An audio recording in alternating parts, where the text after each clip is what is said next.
Global trade exploded with the end of the Cold War. The new global economy was part of a renewed emphasis on market-oriented policy advocated by leaders such as Ronald Reagan in the United States and Margaret Thatcher in Great Britain. They advocated cutting taxes, regulations, and government assistance to the poor as a way to promote economic growth. This was a flawed choice, producing greater wealth for many, but hardships for others.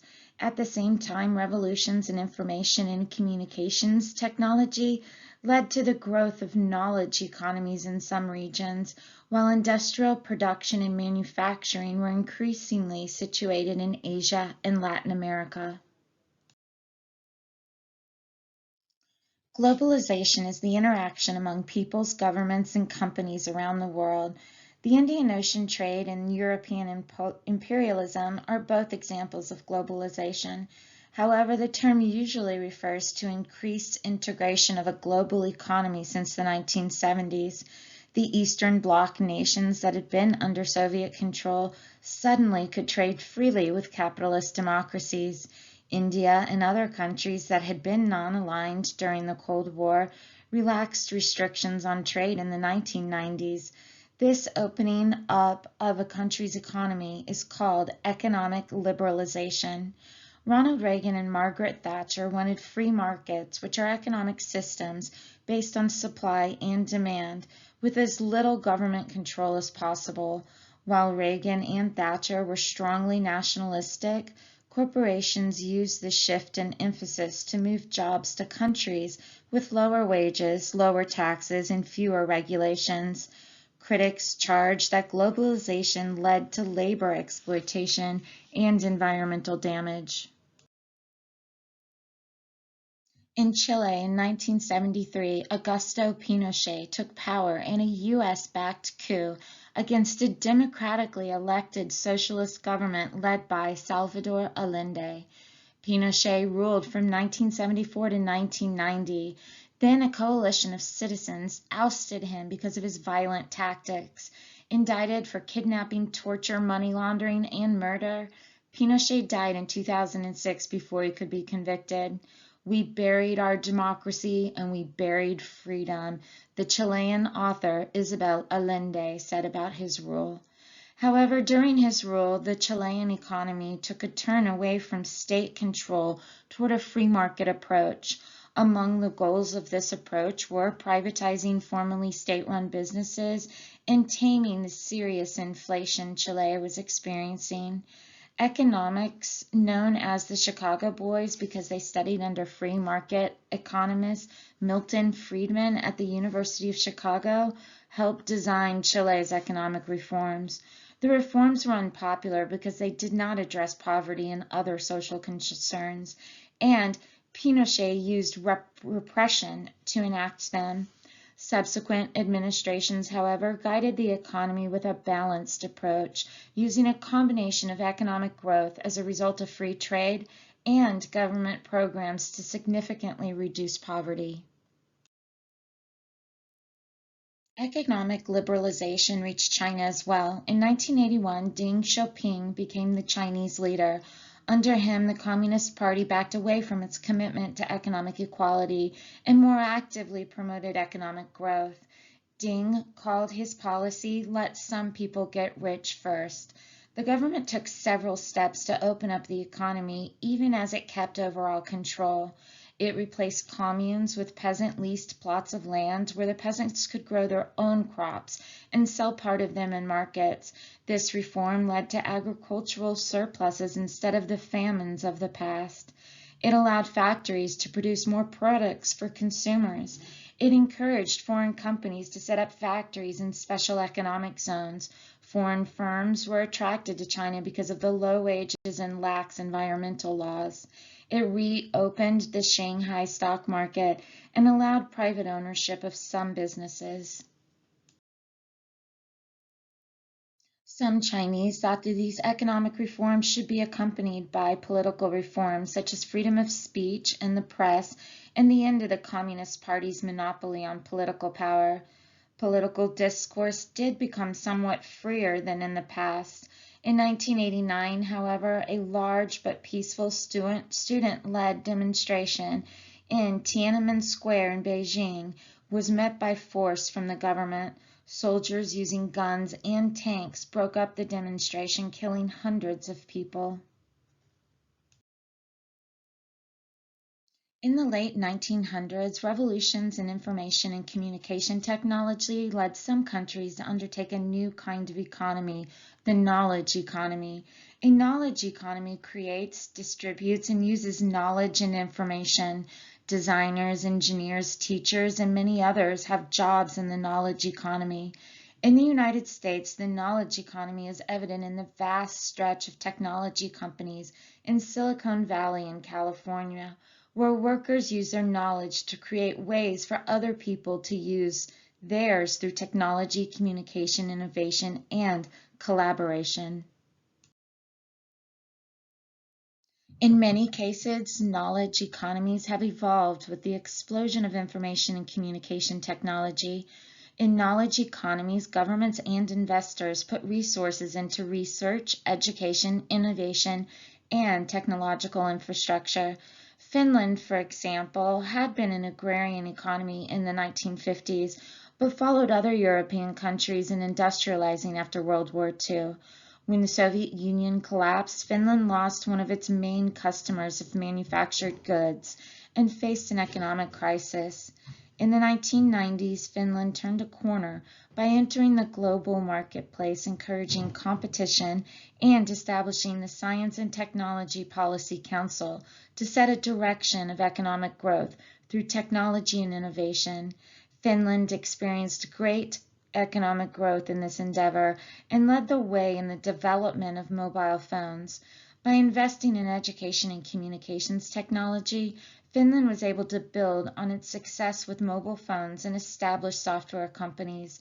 These industries required highly educated workers while outsourcing hardware production to countries with lower labor costs.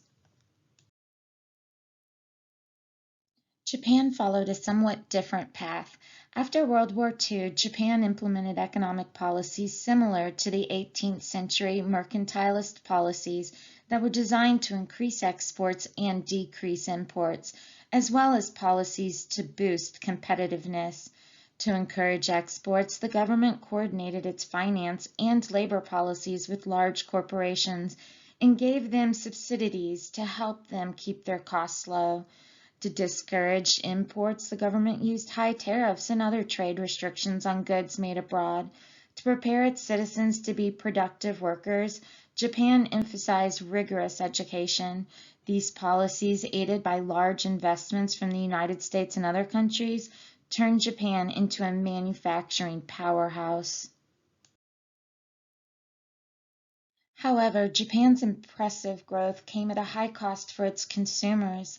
Low-wage workers producing items for foreign markets often could not afford to buy what they made. For example, Japanese-made cars were more expensive in Japan than they were in the United States.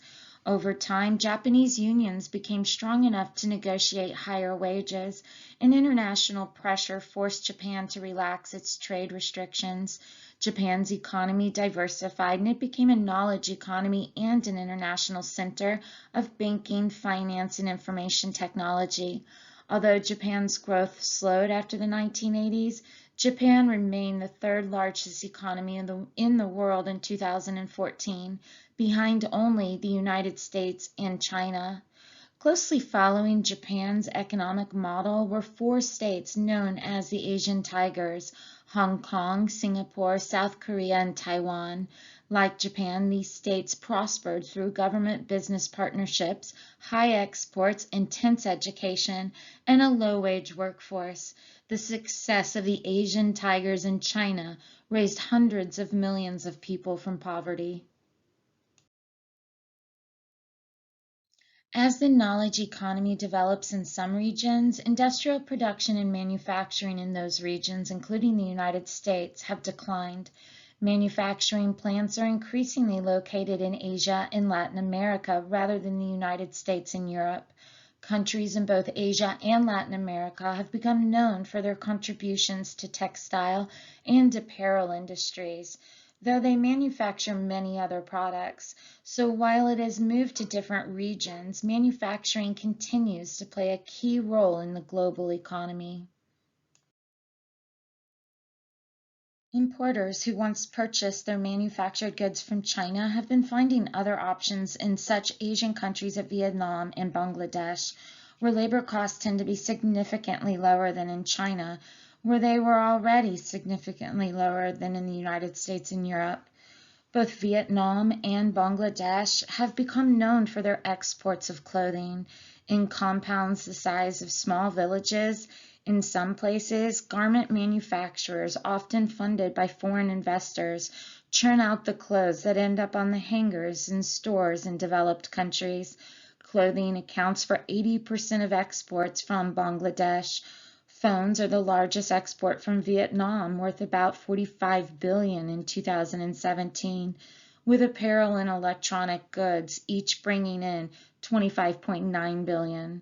Workers in both Vietnam and Bangladesh have mounted strikes in recent years, protesting both low wages and poor working conditions. Their pay has increased slightly as a result, but not enough to keep up with rising costs of living. In 1994, the United States, Canada, and Mexico negotiated NAFTA, the North American Free Trade Agreement. This agreement encouraged U.S. and Canadian industries to build factories in Mexico that used low-wage Mexican labor to produce tariff-free goods for foreign export. Many factories hired large numbers of young women and exposed them to harsh working conditions. Labor unions in the United States complained that NAFTA led to the export of thousands of U.S. jobs to Mexico, where wages and benefits were lower and safety and environmental standards were weaker. Honduras, in Central America, the second largest exporter of textiles in the Americas, has sought to upgrade its manufacturing using principles of sustainability, recycling or treating its waste materials, and fair labor practices, including housing and education plans for workers, through business-government partnerships. As in Vietnam and Bangladesh, considerable business investment comes from enterprises in South Korea and Taiwan. Several organizations contributed to the growth of the global economy in the decades following World War II. Some countries joined regional organizations such as the European Economic Community. Many countries signed an international accord, the General Agreement on Tariffs and Trade, which lifted restrictive barriers to trade. Protective tariffs, which are taxes on foreign imports, had been at a world average rate of 40% before GATT. By lowering and eliminating many tariffs, the agreement promoted more international trade and helped restore economic prosperity to war-ravaged Europe. By the 1990s, average tariff rates had sunk below 5%, easing the movement of goods across national borders and lowering prices for consumers. In 1995, the World Trade Organization, or the WTO, took over GATT's operation. The WTO made rules that governed more than 90% of all international trade. In part because of its power, the organization became controversial. Its meetings were closed to the public, and its board members represented mostly corporate interests. Also, the organization's rules favored trade over consideration of issues of moral concern. For example, through strict application of WT rules, a member nation that refused to buy clothing made by a sweatshop laborer could suffer trade sanctions from the organization. A multinational corporation is one that is legally incorporated in one country, but that makes or sells goods or services in one or more other countries. The joint stock companies of the commercial revolutions, such as the British East Indian Company and the Dutch East India Company, were the earliest examples of multinational corporations. Multinational corporations were also the business means through which imperialist nations made their wealth during the age of imperialism, exploiting the resources and labor of the colonized regions for profit in home countries. Today's multinational corporations take advantage of both knowledge economies and more traditional manufacturing and industrial economies. They employ leading edge workers in the knowledge country, software designers, communication specialists, and engineers, and at the same time hire low wage workers abroad to make their products. They also have a global market in which to sell their goods and services.